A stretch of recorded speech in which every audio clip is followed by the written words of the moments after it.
السلام علیکم ورحمۃ اللہ وبرکاتہ۔ حضرت محمد صلی اللہ علیہ وسلم نے فرمایا، جو دھوکہ دے وہ ہم میں سے نہیں ہے۔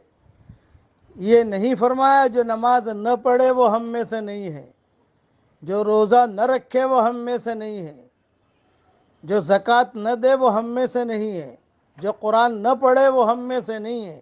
یہ نہیں کہا جو دھوکہ دے وہ ہم میں سے نہیں ہے۔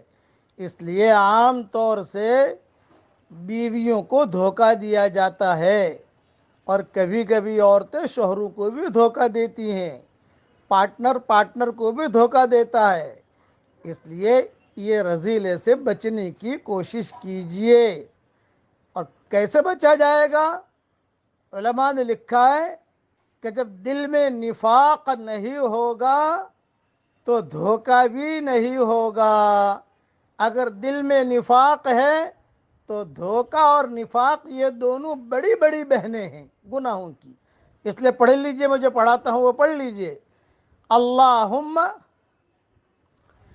طہر قلوبنا من النفاق۔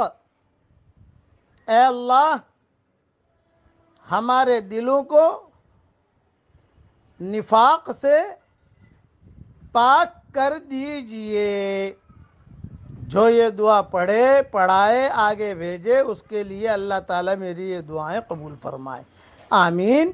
اور پوری امت کے لیے اللہ تعالیٰ یہ دعائیں قبول فرمائے، آمین۔ وآخر دعوانا ان الحمدللہ رب العالمین۔